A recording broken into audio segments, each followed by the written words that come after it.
그때 왜 고백 안 했어? 정자야, 나 진심이야. 거짓말! 정자야, 정자야! 가을 햇살이 창문을 타고 들어왔습니다. 박정자는 옷장 앞에서 한참을 망설였습니다. 베이지색 카디건을 꺼냈다가 다시 넣고 남색 재킷을 펼쳤다가 고개를 저었습니다. 72세의 나이에 옷 고르는 일이 이토록 어려울 줄은 몰랐습니다. 며느리 이서연이 방문을 두드렸습니다. 정자는 손에 든 옷을 황급히 침대에 내려놓았습니다. 서연은 동창회에 가신다며 편한 옷을 입으라고 했습니다. 서연이 돌아간 뒤에도 정자는 거울 앞에 섰습니다. 흰머리가 늘었습니다. 눈가 주름이 깊어졌습니다. 하지만 오늘만큼은 조금 더 젊어 보이고 싶었습니다. 이유를 굳이 따지고 싶지는 않았습니다. 동창회 장소는 고향 마을 회관이었습니다. 서울에서 버스로 2시간 거리였습니다. 정자는 창밖 풍경을 보며 생각했습니다. 50년 전 이 길을 걸어 학교에 다녔던 일들이 떠올랐습니다. 흙먼지 날리던 비포장도로는 이제 깨끗한 아스팔트로 바뀌었습니다. 논밭은 아파트 단지가 되었습니다. 세상은 많이 변했지만 기억 속 풍경은 여전히 선명했습니다. 회관 앞에 도착하자 익숙한 목소리들이 들렸습니다. 옛 친구들이 반갑게 달려왔습니다. 정말 안 변했다는 거짓말을 주고받았습니다. 모두 변했습니다. 하지만 그 거짓말이 반가웠습니다. 정자는 옛 친구들과 포옹했습니다. 손을 잡았습니다. 60명이었던 동창생 중 20명 남짓이 모였습니다. 대화는 건강 이야기로, 자식 이야기로, 손주 이야기로 이어졌습니다. 모두 비슷한 삶을 살았습니다. 일하고, 늙고, 아파하고, 외로워했습니다. 식사 시간이 되자 둥근 테이블에 둘러앉았습니다. 정자는 창가 자리에 앉았습니다. 가을 단풍이 창밖으로 보였습니다. 누군가 정자 옆자리에 조용히 앉았습니다. 정자야, 오랜만이다. 정자는 고개를 돌렸습니다. 심장이 한 박자 건너뛰었습니다. 최도연이었습니다. 흰머리가 반백이 넘었습니다. 얼굴에는 세월의 지도가 그려져 있었습니다. 하지만 눈빛만큼은 달랐습니다. 50년 전 교실에서 정자를 바라보던 그 눈빛 그대로였습니다. 도연아. 정자는 가까스로 이름을 불렀습니다. 목소리가 떨렸습니다. 잘 지냈어? 뭐 그럭저럭. 대화가 어색했습니다. 50년이란 시간이 두 사람 사이에 놓여 있었습니다. 정자는 젓가락을 들었지만 입맛이 없었습니다. 도연은 물을 따라주었습니다. 반찬을 권했습니다. 그의 손이 가끔 정자의 손등을 스쳤습니다. 도연이 예전에 같은 반이었던 걸 기억하냐고 물었습니다. 정자는 5학년 때라고 대답했습니다. 도연은 다 기억한다며 미소 지었습니다. 정자도 모두 기억한다고 말하고 나서 후회했습니다. 너무 솔직했습니다. 두 사람은 과거를 꺼냈습니다. 운동회 날 도시락을 나눠 먹던 일, 소풍 때 같은 조였던 일, 졸업식 날 멀리서 손을 흔들던 일, 기억들이 퍼즐처럼 맞춰졌습니다. 그때 왜 고백 안 했어? 정자가 조심스럽게 물었습니다.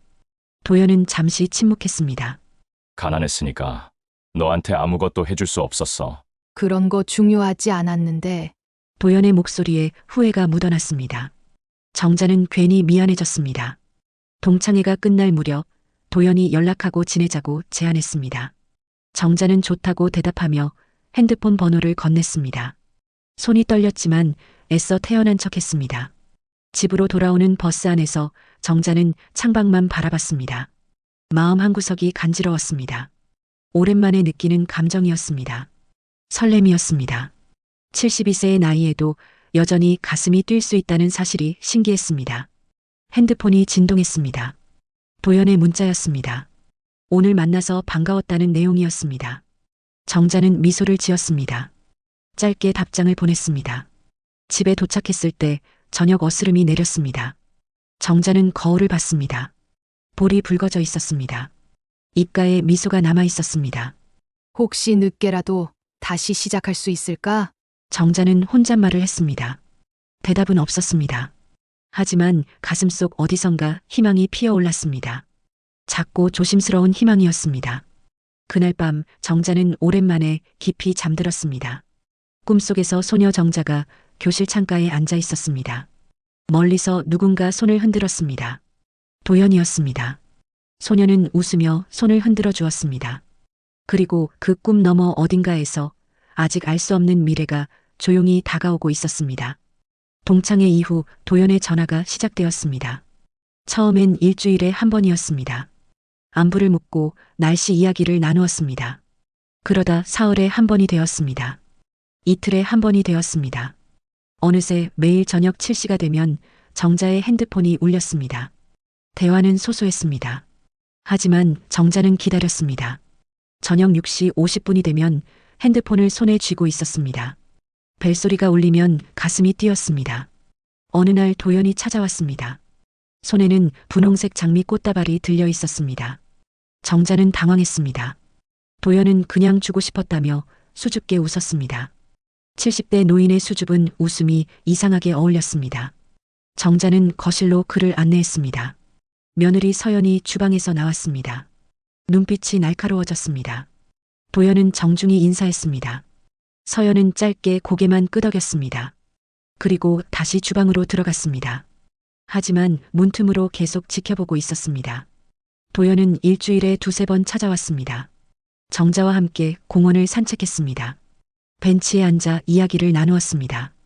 과거의 기억들을 꺼냈습니다. 정자는 얼굴이 뜨거워졌습니다. 72세의 나이에도 여전히 부끄러웠습니다. 공원 단풍이 아름다웠습니다. 도연은 낙엽을 주어 정자의 손에 쥐어주었습니다. 두 사람은 나란히 걸었습니다. 누가 봐도 다정한 노부부 같았습니다. 하지만 대화 속에서 변화가 시작되었습니다. 도연이 한숨을 쉬었습니다. 요즘 사업을 좀 하는데 잘 안 풀려. 무슨 사업? 부동산 쪽이야. 조금만 더 자금이 있으면 큰 수익을 낼 수 있는데. 정자는 듣고만 있었습니다. 돈 이야기는 불편했습니다. 도연은 정자에게 집이 있냐고 물었습니다. 담보대출 이야기를 꺼냈습니다.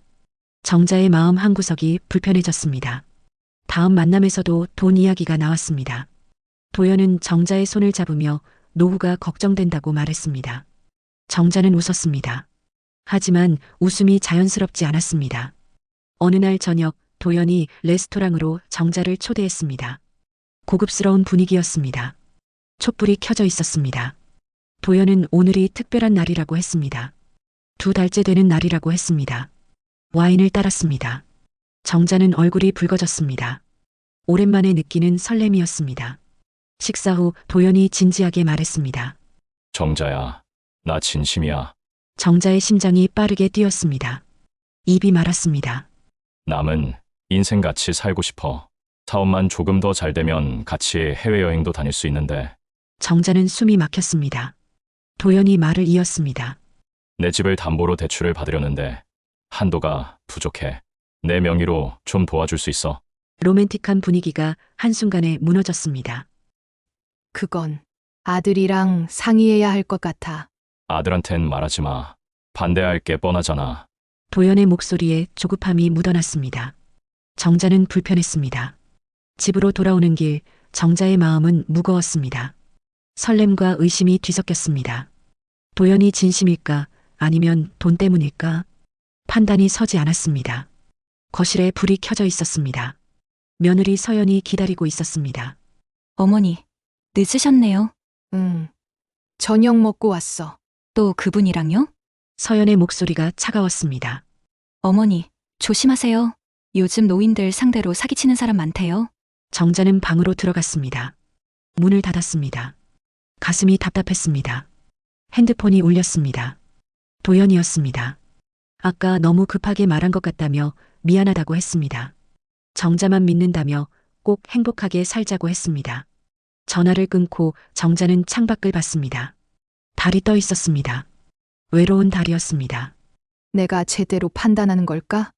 정자는 혼잣말을 했습니다. 대답은 없었습니다. 다만 마음속 불안이 점점 커져갔습니다. 하지만 외로움은 더 컸습니다.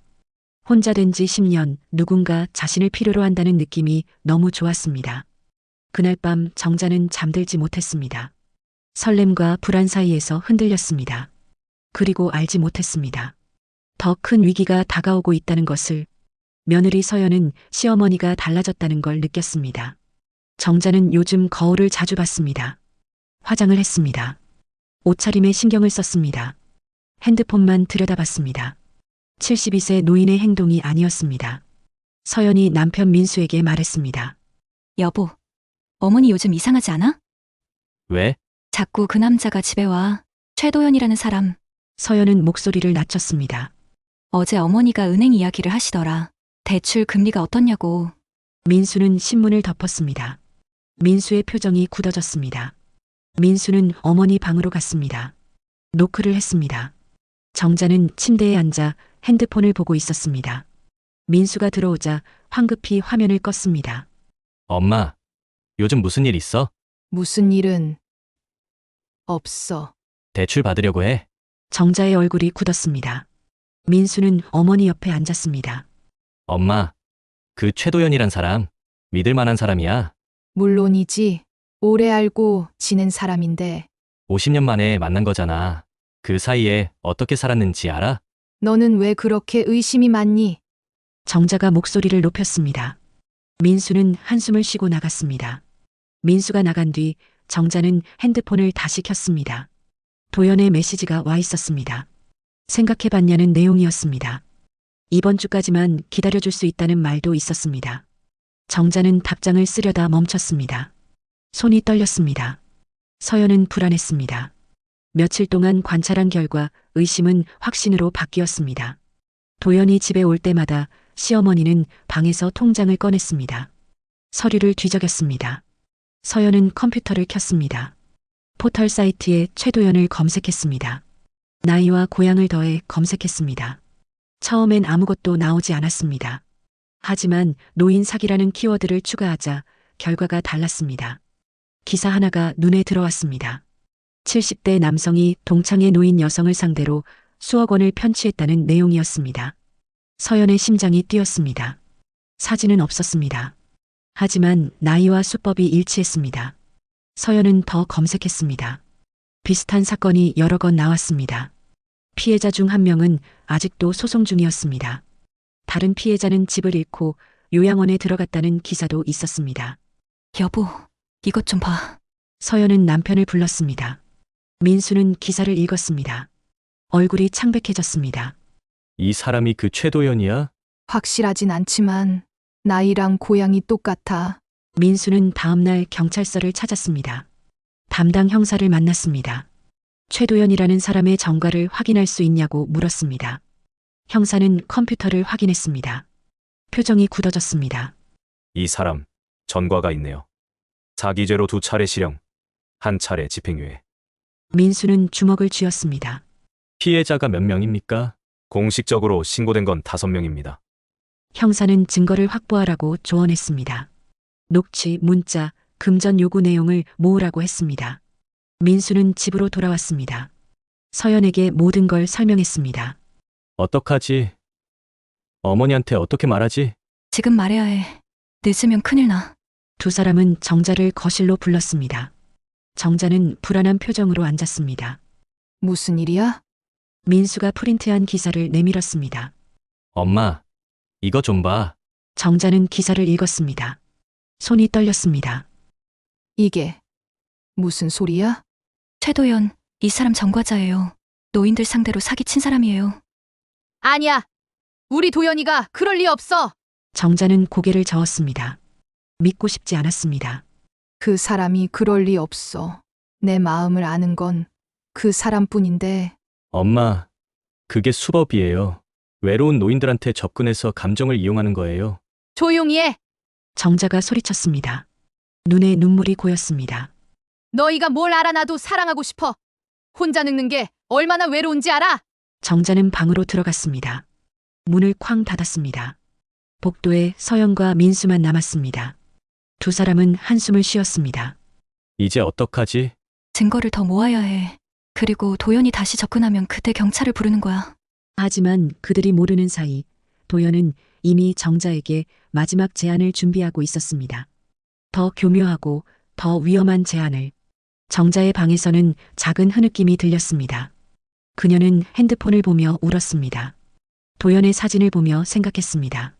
정말 거짓말이었을까? 마음 한구석에서는 알고 있었습니다. 하지만 인정하고 싶지 않았습니다. 인정하는 순간 남은 건 다시 외로움뿐이었으니까요. 정자는 사흘 동안 방에서 나오지 않았습니다. 밥은 거의 먹지 않았습니다. 핸드폰만 들여다봤습니다. 도연의 전화는 계속 왔습니다. 하지만 받지 않았습니다. 받으면 무슨 말을 해야 할지 몰랐습니다. 넷째 날 아침 정자는 거울을 봤습니다. 눈이 퉁퉁 부어 있었습니다.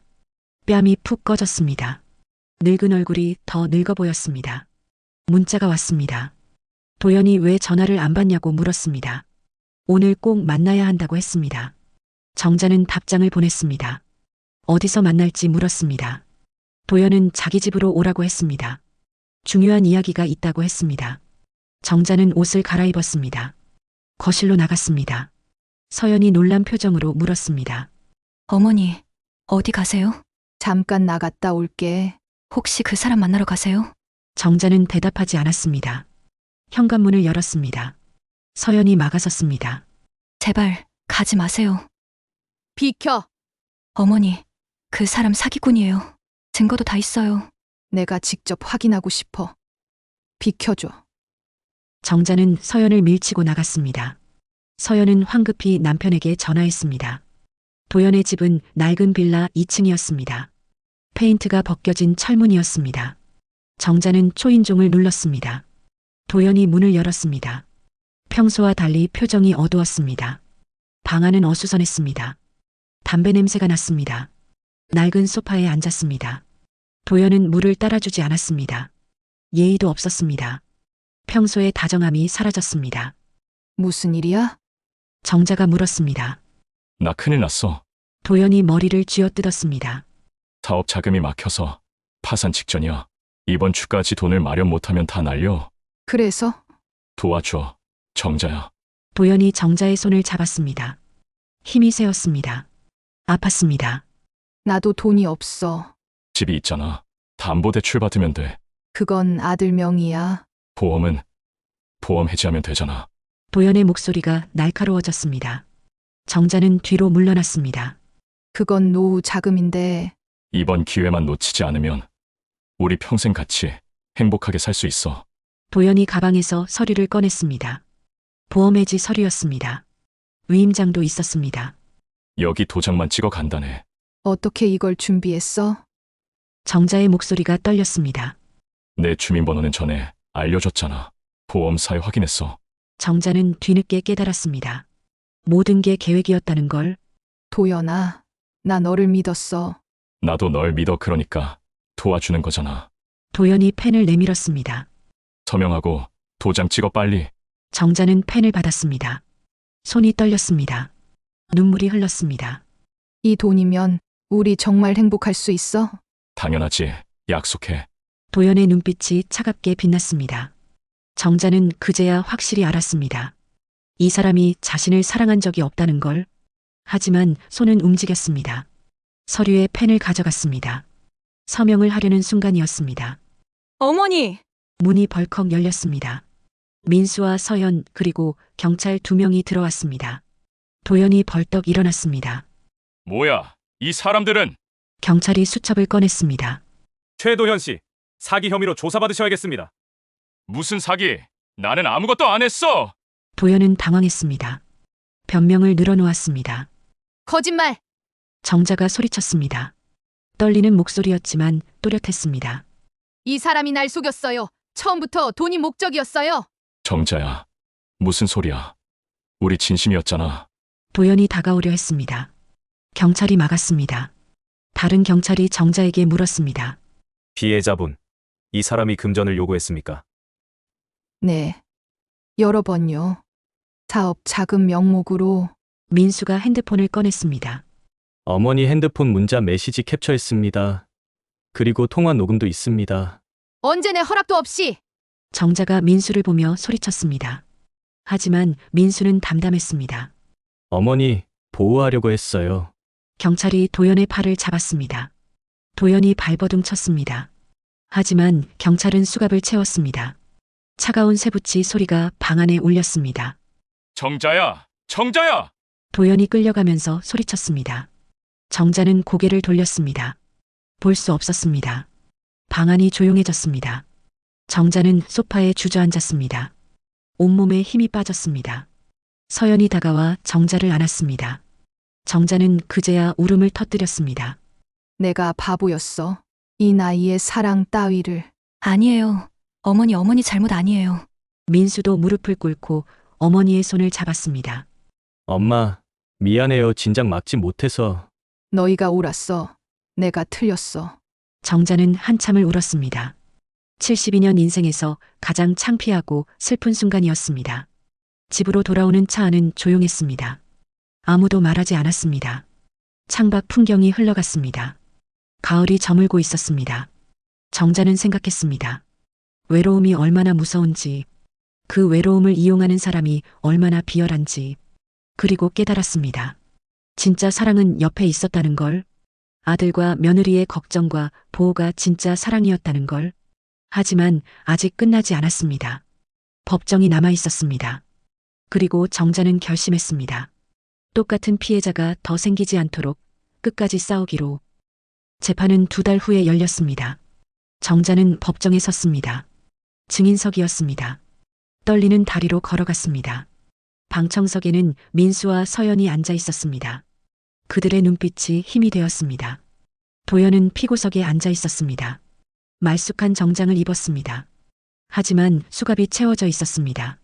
그는 정자를 보며 애원하는 표정을 지었습니다. 정자는 고개를 돌렸습니다. 검사가 물었습니다. 증인, 피고인과 어떤 관계였습니까? 초등학교 동창입니다. 50년 만에 동창회에서 다시 만났습니다. 정자의 목소리는 떨렸지만 또렷했습니다. 피고인이 금전을 요구했습니까? 네. 처음엔 사업 이야기를 꺼냈습니다. 그러다 집 담보대출을 권유했고, 마지막엔 보험 해지를 강요했습니다. 강요라는 표현을 쓰신 이유는? 서류를 미리 준비해 놨습니다. 제 동의도 없이요. 도장을 찍으라고 압박했습니다. 방청석에서 웅성거림이 들렸습니다. 판사가 망치를 두드렸습니다. 변호인이 일어났습니다. 피고인이 폭력을 행사했냐고 물었습니다. 협박을 했냐고 물었습니다. 정자는 잠시 침묵했습니다. 입술을 깨물었습니다. 거절할 수 없었습니다. 왜 그렇습니까? 외로웠으니까요. 정자의 목소리가 갈라졌습니다. 혼자 된 지 10년입니다. 자식들은 바쁩니다. 친구들은 하나둘 세상을 떠났습니다. 그때 그 사람이 나타났습니다. 다정하게 대해줬습니다. 꽃을 선물해주고 매일 전화했습니다. 정자는 눈물을 닦았습니다. 나는 늙어도 사랑이 하고 싶었습니다. 누군가에게 필요한 사람이 되고 싶었습니다. 그 마음을 그 사람은 이용했습니다. 법정이 조용해졌습니다. 변호인도 더 이상 질문하지 않았습니다. 검사가 증거를 제시했습니다. 문자 메시지 내역이었습니다. 통화 녹음이었습니다. 과거 피해자들의 진술서였습니다. 한 피해자는 집을 잃었습니다. 다른 피해자는 자살을 시도했습니다. 또 다른 피해자는 가족과 연락이 끊겼습니다. 모두 도연의 손을 거쳐간 사람들이었습니다. 도연의 변호인이 최후 변론을 했습니다. 하지만 검사는 단호했습니다. 피고인은 상습범입니다. 전과가 3차례입니다. 노인의 외로움과 신뢰를 악용한 중대한 범죄입니다. 엄벌이 필요합니다. 판사가 선고했습니다. 피고인 최도원에게 징역 5년을 선고합니다. 도연이 비명을 질렀습니다. 안 돼. 나는 무죄야. 나는 정말 사랑했어. 법정 경비가 그를 끌어냈습니다. 도연은 끌려가면서도 정자를 봤습니다. 하지만 정자는 눈을 감았습니다. 더 이상 볼 것이 없었습니다. 재판이 끝나고 복도로 나왔습니다. 다른 피해자들이 정자에게 다가왔습니다. 고맙다는 인사를 했습니다. 정자는 그들의 손을 잡았습니다. 같은 상처를 가진 사람들이었습니다. 말없이 서로를 위로했습니다. 집으로 돌아오는 길, 정자는 창밖을 봤습니다. 겨울이 오고 있었습니다. 나뭇가지가 앙상했습니다. 하지만 봄은 또 올 것입니다. 엄마, 괜찮아? 민수가 운전하며 물었습니다. 응, 이제 괜찮아. 정자는 아들의 어깨를 토닥였습니다. 집에 도착했습니다. 현관불이 따뜻하게 켜져 있었습니다. 서연이 저녁을 준비하고 있었습니다. 된장찌개 냄새가 났습니다. 정자는 식탁에 앉았습니다. 밥을 한 숟가락 떴습니다. 따뜻했습니다. 오랜만에 맛있었습니다. 엄마, 제가 미안해요. 민수가 말했습니다. 뭐가? 엄마 외로운 거 몰랐어요. 더 자주 찾아뵙고 이야기 들어드렸어야 했는데 아니야, 너희도 바쁜데. 서연도 거들었습니다. 앞으론 제가 더 자주 찾아뵐게요. 어머니 얘기 들어드릴게요. 정자는 눈시울이 뜨거워졌습니다. 하지만 울지 않았습니다. 이제 슬픈 눈물은 충분히 흘렸습니다. 고맙구나. 너희가 있어서. 저녁을 먹고 정자는 방으로 들어갔습니다. 서랍을 열었습니다. 도연이 준 꽃다발 사진이 있었습니다. 정자는 그것을 찢었습니다. 쓰레기통에 버렸습니다. 그리고 오래된 앨범을 꺼냈습니다. 가족 사진이 가득했습니다. 아들의 돌잔치 사진, 손주의 100일 사진, 남편과 함께 찍은 결혼기념일 사진, 진짜 사랑이 담긴 사진들이었습니다. 정자는 사진을 쓰다듬었습니다. 미소가 지어졌습니다. 다음 날 아침 정자는 일찍 일어났습니다. 거실로 나갔습니다. 서연이 커피를 타주었습니다. 어머니, 오늘 날씨 좋네요. 산책하실래요? 그래. 같이 가자. 두 사람은 공원으로 갔습니다. 낙엽이 쌓여 있었습니다. 정자는 낙엽을 밟으며 걸었습니다. 바스락 소리가 경쾌했습니다. 서연아, 네. 어머니, 내가 더 큰일 당할 뻔했네. 이제 끝났어요. 걱정 마세요. 결국 남은 건 가족뿐이구나. 정자는 며느리의 손을 잡았습니다. 따뜻했습니다. 어머니, 저희가 옆에 있어요. 항상요. 알아, 이제 알아. 벤치에 앉았습니다. 햇살이 내리쬐었습니다. 정자는 눈을 감았습니다. 바람이 불었습니다. 차가웠지만 상쾌했습니다. 상처는 컸습니다. 쉽게 아물지 않을 것입니다. 하지만 정자는 다시 일어설 것입니다. 가족이 있으니까요. 진짜 사랑이 있으니까요. 그날 저녁 정자는 일기를 썼습니다. 오랜만이었습니다. 오늘 재판이 끝났고 그 사람은 5년형을 받았다. 슬프지 않다. 다만 내가 바보였다는 게 창피할 뿐이다. 하지만 배웠다. 진짜 사랑은 화려하지 않다는 것을. 조용히 옆에서 지켜주는 것이 사랑이라는 것을. 민수와 서연이 그랬다. 내 곁을 지켰다. 앞으로는 그들을 더 믿으며 살아야겠다. 외로워도 괜찮다. 혼자가 아니니까. 정자는 펜을 놓았습니다. 창밖을 봤습니다. 별이 떠 있었습니다. 반짝였습니다. 노년의 사랑은 끝났습니다. 하지만 가족의 사랑은 계속될 것입니다. 그것으로 충분했습니다. 정자는 불을 끄고 누웠습니다. 편안한 잠이 찾아왔습니다. 꿈속에서 정자는 웃고 있었습니다. 가족들과 함께